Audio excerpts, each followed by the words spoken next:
क्रूस पर से यीशु मसीह की 7वीं वाणी। हे पिता, मैं अपनी आत्मा तेरे हाथ में सौंपता हूँ। और इसके पहले कि इस पर प्रकाश डालें, जल्दी से मैं सारांश जो है वो सभी वाणियों का आपके सामने रखना चाहता हूँ, और उसके बाद हम 7वीं वाणी को उस पर विचार करके समाप्त करेंगे। पहली वाणी जो है वो हमें विनम्रता की शिक्षा देती है। मतलब ये कि हमारे अंदर सेल्फ कंट्रोल होना चाहिए, और यीशु मसीह ने क्षमा के द्वारा मेल करवाने का रास्ता खुला है। और मेनोनाइट परंपरा जो आप लोग जानते होंगे, ये पूरे विश्व में शांति स्थापित करने की परंपरा मानी जाती है मेनोनाइट चर्चों को।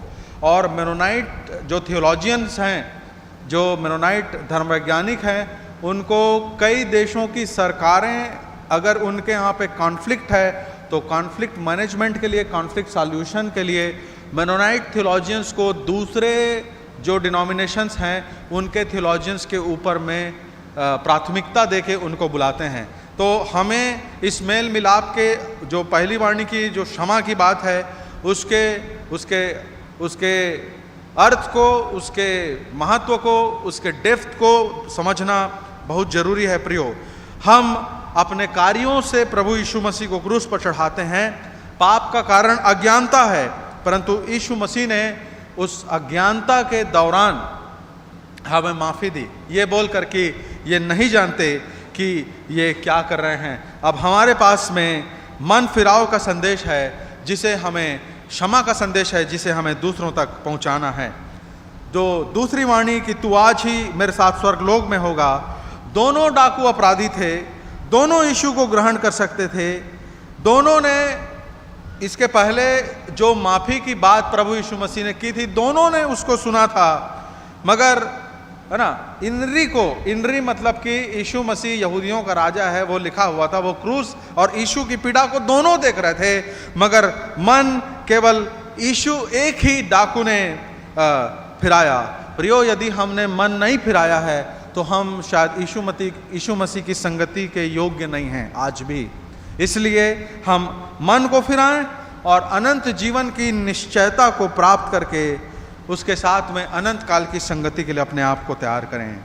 और जब यीशु मसीह तीसरी वाणी में अपनी माता को बोलते हैं कि हे नारी, देख यह तेरा पुत्र है, ये चिंता और जिम्मेवारी के साथ साथ इस बात को दर्शाती है कि प्रभु यीशु मसीह न केवल अपनी माता के शारीरिक जो उनका जो रेस्टोरेशन था, उनकी शारीरिक प्रबंध था, उनके जीवन में उनके जीवन का प्रबंध करने के लिए जो यीशु मसीह चिंतित थे, मगर जब यीशु को मरियम उसकी माँ स्वयं उद्धारकर्ता के रूप में स्वीकार करती हैं तो यीशु मसीह का असली काम पूर्ण होता है, जो हमें ये सिखाता है कि हम अपने घराने की चिंता करें, माताएं अपने बच्चों की चिंता करें और बच्चे अपने माता पिता की चिंता करें कि वो एक साथ मिलकर दुआ करके वो प्रभु यीशु मसीह के इस उद्धार के सहभागी बनने पाएं।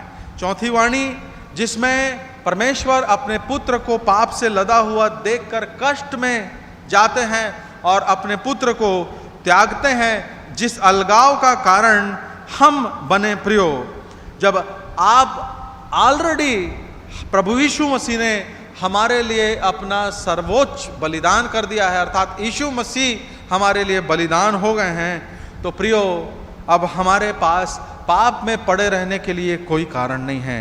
हम उस महान और श्रेष्ठ उद्धार को ग्रहण करें जिसके लिए पिता ने अपने पुत्र को त्यागा।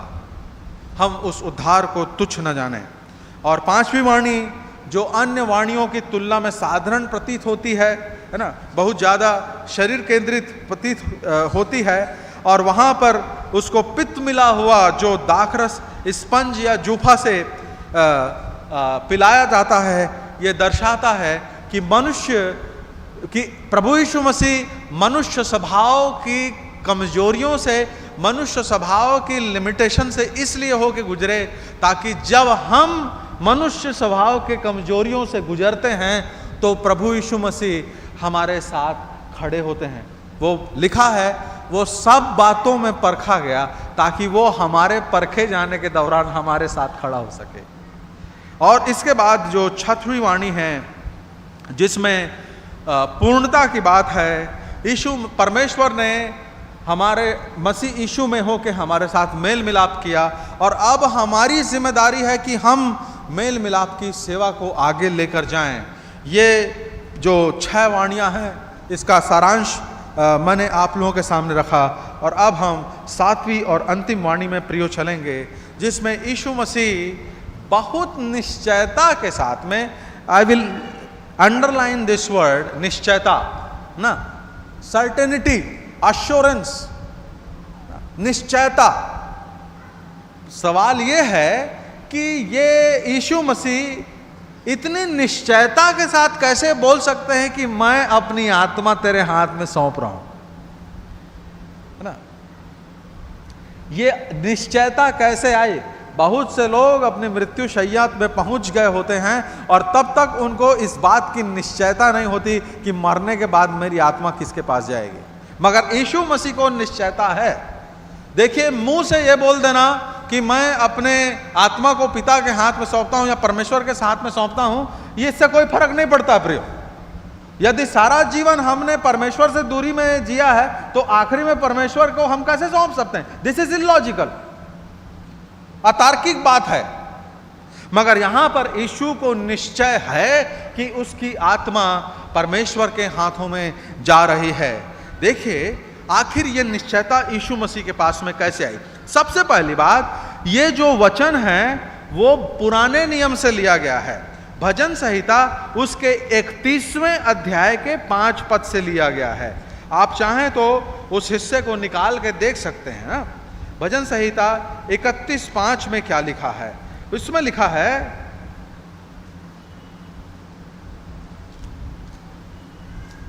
सॉरी मैं यूट्यूब में चला गया, कोई पढ़े अगर मिल गया तो जल्दी पढ़ दें।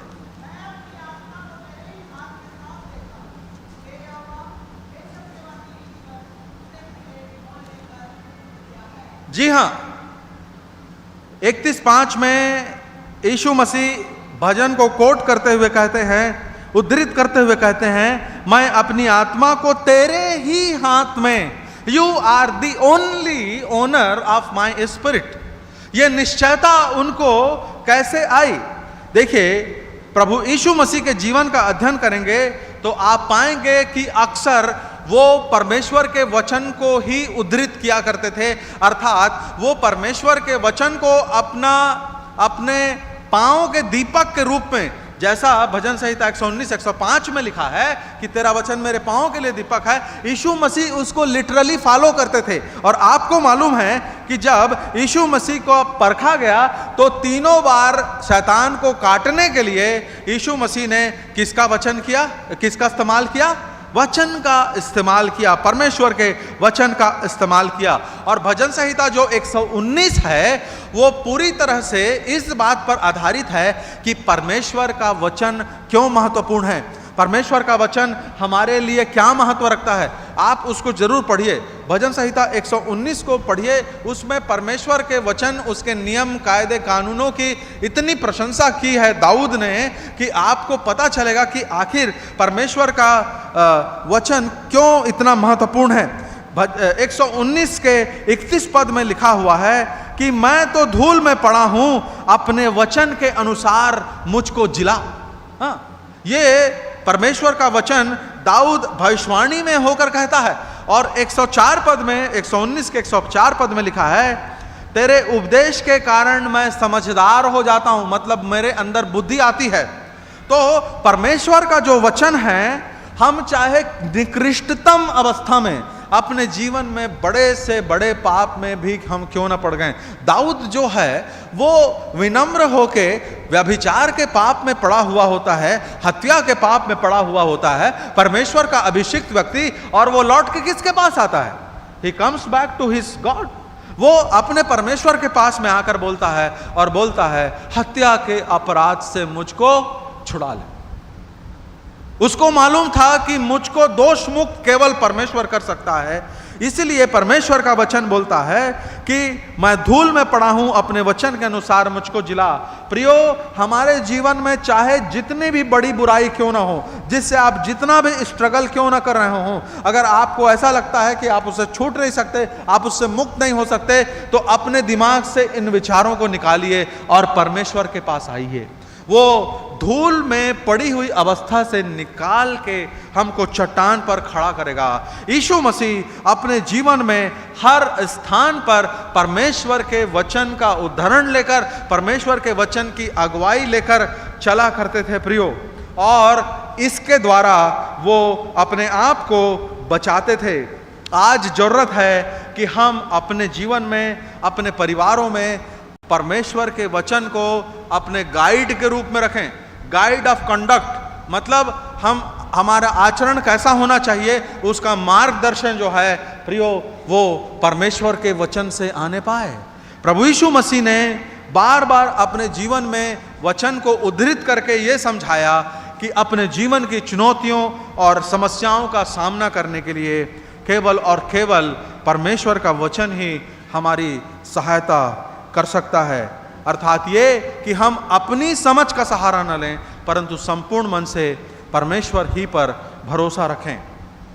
दूसरी बात हम यहां पर देखते हैं कि मनुष्य जो है वो परमेश्वर के द्वारा रचा गया है, और मनुष्य के विषय में लिखा है कि जो कोई स्त्री से उत्पन्न होता है, जो कोई अपनी मां के गर्भ से उत्पन्न होता है, उसके लिए एक बार मरना और न्याय होना तय।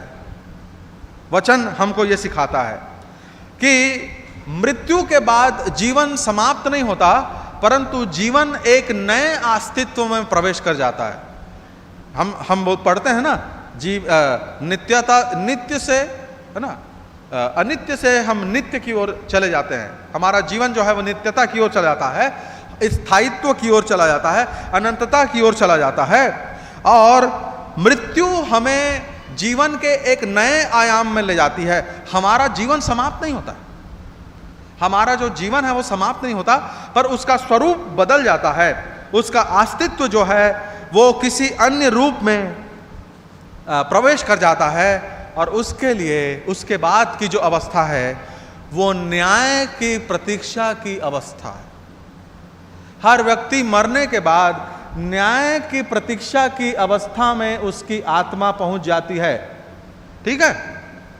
और हम सब इंतजार करते हैं कि हमारा जो न्याय का समय है वो आएगा। परंतु यदि आपको और मुझको इस बात का आश्वासन है कि हमारी आत्मा ना, अगर मुझको इस बात का आश्वासन है कि मेरी आत्मा परमेश्वर के हाथ में है, तो न्याय की जो प्रतीक्षा है वो मुझे कभी भी भयभीत नहीं कर सकती। न्याय की प्रतीक्षा से वो लोग भयभीत होते हैं जिनको इस बात का निश्चय नहीं है कि उनकी आत्मा परमेश्वर के हाथ में पहुंचेगी। अरे भाई, जब प्रभु यीशु मसीह यहाँ अपने शारीरिक जीवन में थे, जब वचन देहधारी अवस्था में था, जब यीशु मसीह अपने देह में थे, तो वो प्रति रात्रि दुआ करने के लिए जाते थे और प्रति रात्रि अपने आप को परमेश्वर के हाथ में सौंपते थे। तो जिस व्यक्ति ने सारा जीवन अपने आप को परमेश्वर के हाथों में सौंपा है, उसको मृत्यु के समय क्यों शक महसूस होगा? मृत्यु के समय उसको वो व्यक्ति उस व्यक्ति को शक होगा, वो व्यक्ति जो है उसको निश्चयता नहीं होगी जिसने अपने आप को अपने जीवन भर परमेश्वर के हाथों में नहीं सौंपा। क्यों? क्योंकि परमेश्वर कुम्हार है। हम अपने आप को परमेश्वर को सौंपेंगे तो परमेश्वर वो अपने आप से फिर अपने हिसाब से बर्तन को शेप देंगे। मगर हम ऐसे बर्तन हैं जो हम चाहते हैं कि हमारा इस्तेमाल हमारी इच्छा से हो। मतलब इंसान का स्वभाव है कि वो अपना सारा जीवन अपनी इच्छाओं की पूर्ति में लगा देना चाहता है। अपनी इच्छाओं, मनुष्य अपनी इच्छाओं का गुलाम है। वो अपने आप को कुम्हार के हाथों में नहीं सौंपना चाहता।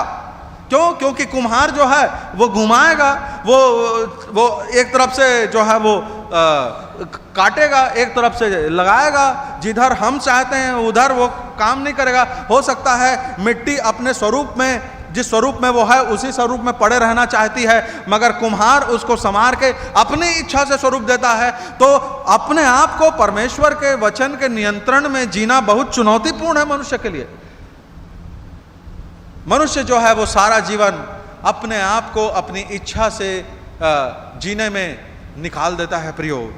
और एक बात तय है कि यदि आज हमने लगातार अपने जीवन में अपने आप को, जब हम देह में हैं उस दौरान परमेश्वर के नियंत्रित हाथों में नहीं सौंपा है, तो अंतिम समय की निश्चयता कभी नहीं आएगी।